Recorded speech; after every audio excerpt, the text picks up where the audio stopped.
Ayan. So, ayan po yung Senate survey na Tanghere. January 2024 Senate survey. Si Pangulong Duterte ang nangunguna. Okay? At pangalawa, si Erwin Tulfo. Soto, Go, at syempre si ating ang presidente na si Francisco Isko Moreno.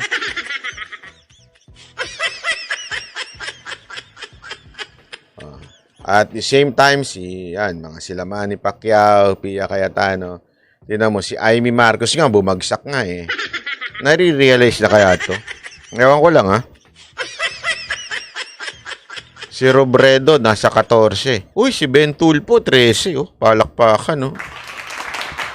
Hindi ako, Ako, walang biro. Ito si Sir Ben. Gusto ko to, eh. Sa totoo lang, Gusto ko tong maman to. Hindi ko naman sinasabi hindi ko gusto yung mga kapatid niya, si Senator Rapi at si Senator Erwin. Pero si Senator Ben, ano ko ito na hanga ako dito. Kasi sinusubaybayan ko po yung ano niya, yung kanyang bitag. Talagang makikita mo yung non-political, wala siyang interest sa politika. It's really more on helping the people. I'm not saying hindi ganoon ang interest ni Rafi at saka ni Senator Erwin Senator Erwin, si Congressman Erwin. Kaya lang kasi sila nasa politika na eh. Noon, maingay na sila'y tatakbo. Si Ben, wala.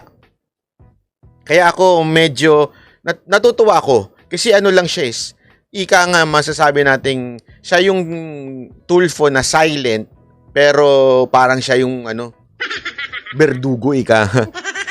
Parang ganun eh. Oh. Tuwan-tuwa ako dun sa mga niyan, sa mga yung mga nilulusob niyan. Hindi, nakakatuwa. Kahit to mga pulis nakikita ko yung matataas ang posisyon. Hindi ko natatakot ito. At kaya din nagustuhan ko ito, actually, ito, may value sa buhay. Oh, medyo magaspa nga lang, pero may value sa buhay ito. Oh, nakakasalubong natin to sa CCF. Kaya, ewan ko, kung consider niyan tumakbo, okay siya. Para sa akin, kung consider niya, kaya congressman, pwede rin. Para naman, ano yan eh. Kesa naman, isipin mo, Lito Lapid.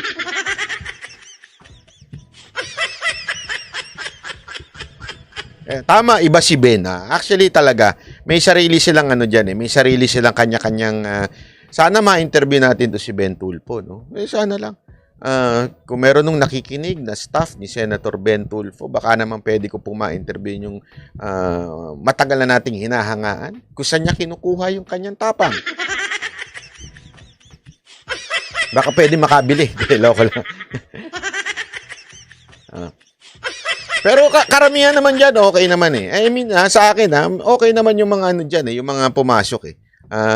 Ayan. So, makikita natin talagang si Pangulong Duterte, nandyan, number 1. So, sigurado ako, iyak na naman ng mga dyan, mga tambo. Kasi yung mga tambo dyan, alam mo naman, minsan talagang hindi ho talaga sila titigil hanggang, kasi alam mo, itong mga tambo na ito, marami sila, hindi lang siya mag-isa. Linawin natin para malinaw lang. Merong tambaluslos, yung pinuno. Ano yung tambo? Para sila yung tanso. Para malinaw. Tambo, sila yung mga followers si tambaluslos. Yung mga utu-utong dila puwet ni tambaluslos, si tambo yun. Marami silang tambo. Yung mga tambong hindi na umiimik. Ngayon na parang mga mga nabusala ng bibig. Mga katulad nila yung mga katropa niya, sila Saldico. Mga katropa niya si Stella Kimbo, yan. Mga tambo. Ayan yung mga yan. So mga tropa ni Tambaluslos yun. Sigurado ako, yung mga kesyo nasaktan, yung isang PDP, tambo rin yun. Nasaktan ako nung tinawag kaming kurap na Tinawag kaming bulok Hindi mo alam yan? Kuya? Nabulok talaga kayo? Hindi nyo alam yan? Alam nyo yan eh. Alam nyo wag kayo maglokohan. Naku po, alam mo kung makikwento ko lang dito, kaya lang kasi baka mamaya patawag pa ako dyan. Storbo yan. Hindi, alam mo, sa totoo lang ha, alam nyo yan. Alam nyo bigayan dyan. Alam nyo, pag sinabi ni ganito, ng kanyang pinuno ninyo, tapos naglabas ng budget, mantakin mo may 20 million kayo, isa-isa pagka nasunod nyo yung hinihinging requirement sa inyo. Ang bira. Tapos sasabihin nyo, hindi kami bulok. Ano tawag sa inyo? Panis. O yan si Doc Willie, ayan. Yan talaga mga ikakampanya natin. Yan si Isko, si Doc Willie. O yan talaga mga ipaglalaban natin pag yan tumakbo, ha?